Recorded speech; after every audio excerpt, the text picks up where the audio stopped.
We must ask the bold question: why is it that in the face of all those instruments that we know as created by the United Nations, all those instruments that have been created by the African Union, the regional instruments against trafficking that have been created by ECOWAS, the local domesticated laws that we find in Nigeria, in Kenya, or in Ghana, trafficking is still a problem.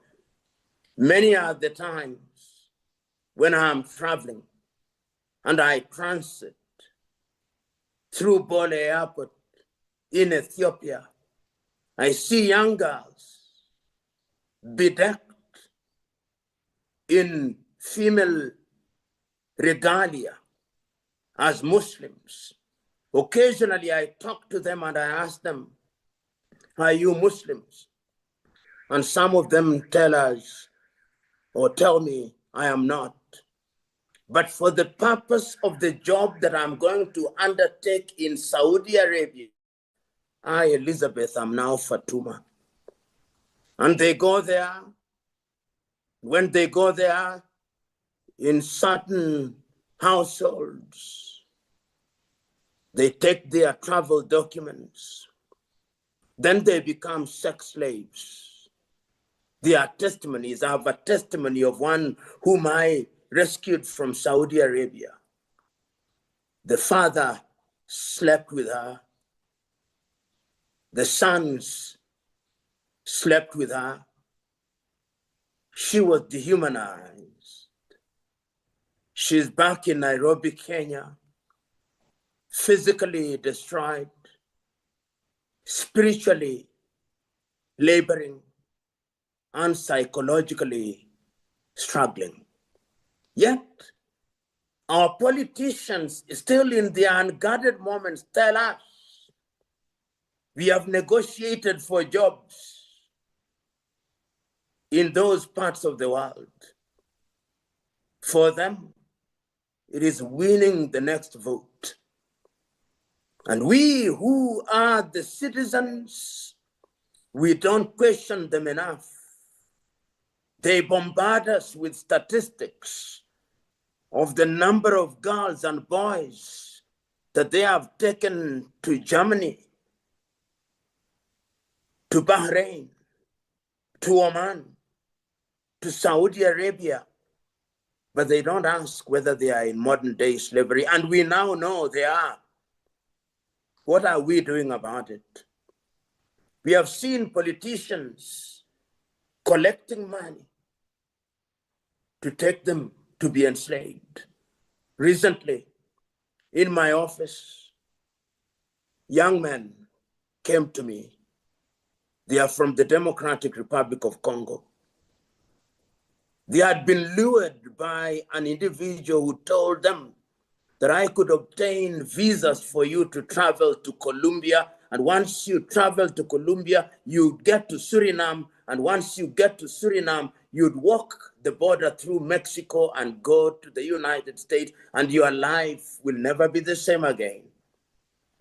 When they wanted to travel and went to the airport in Nairobi, they were told that the visas were fake.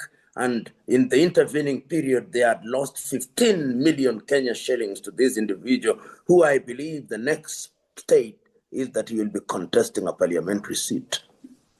That is the state in which we find ourselves. We enact laws that we do not believe in. We create environments that we do not believe in.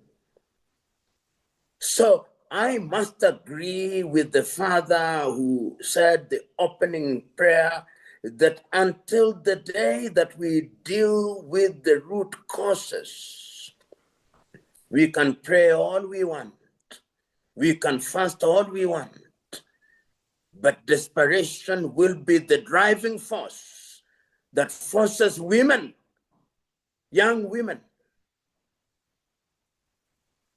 to go into the brothels and the harems of the Arab world. That unless we create opportunities by taking leverage of the resources that are given unto us will always be the scum of the earth.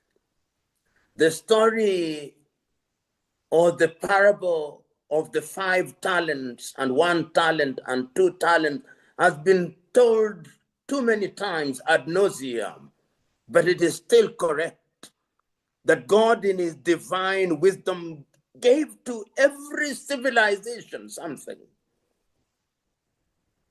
He gave us the most moderate climate on earth. He gave us minerals. He gave us intellect. But permit me to say, fellow Africans, I do not know if it is because of slavery or colonization, but I don't think that that argument is available to us. If you look through history, all civilizations have suffered enslavement and colonization. The time is now that we must stop giving excuses. If you are in Zambia, let us ask, what has the copper in Zambia done to the people of Zambia? If you are in Botswana, what has the diamond in Botswana done to the people of Botswana? If you are in Mozambique, the gas that is being generated, how is it changing the lives of the people of Mozambique? If you are in the Democratic Republic of Congo, the home of coltan, how are the lives of the people of the Democratic Republic of Congo being changed by the exploitation of that mineral? And the answer is none. They come and they take it. The words of Julius Caesar, Veni, Vidi, Vici, I came, saw, and conquered, ring true. People come to Africa and they say they came, they saw, and conquered. The time is now that we must address the economic situation. We cannot feed ourselves as I speak. In West Africa, they're importing rice from different parts of the world. We are importing meat. We are importing fish from China. We are importing sugar from Brazil. We are importing almost everything. The jobs are created elsewhere, and our young men and women are running to those places. So we must continue doing the good work. But the work we are doing in terms of fighting trafficking, even in the testimonies that we are giving, is equivalent to trying to irrigate the Sahara Desert using a teaspoon. The impact will be minimal. This requires a totally different approach, an approach that encompasses all. And my joy at this time is that many Africans across the continent of Africa are beginning to realize that the battle will not be won through this or that protocol, through this or that plan of action, but it is by us rolling up our sleeves and coordinating our activities so that those who are talking about borderless Africa must have a conversation with those who are saying that we must have one united Africa, and have a conversation with those who are saying that we must stop trafficking, and those who are saying that we must create opportunities for young men and women. The problem of Africa also is that we work in silos. We do not know what our people are doing in different parts of Africa. The day we combine our efforts, that is the day we are going to realize our potential. And if you allow me a little reference to the Bible, is it not the case that when Elijah was confronting the 450 prophets of Baal at Mount Carmel, and also in attendance the 400 disciples of Asherah, that he thought he was the only one who had not bowed to Baal, and God told him there are 6,000 others.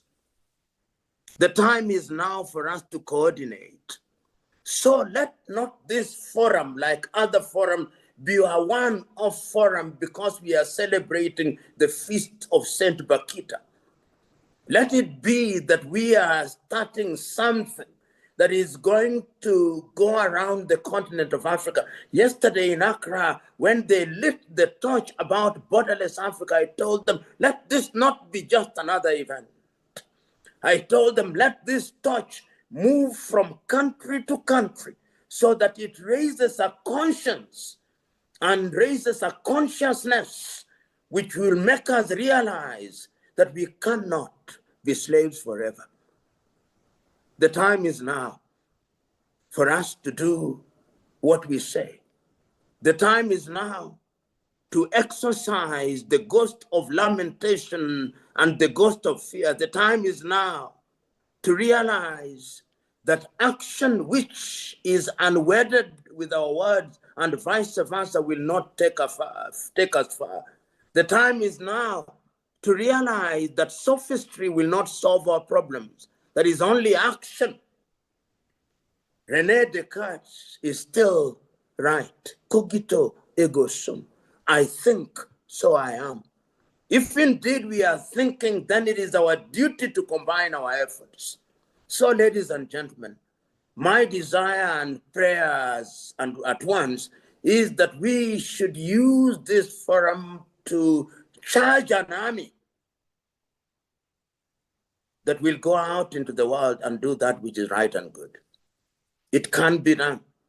Many times as I conclude, I always marvel at many things. And one of the things that I marvel at is the history of what we now call the Christian community.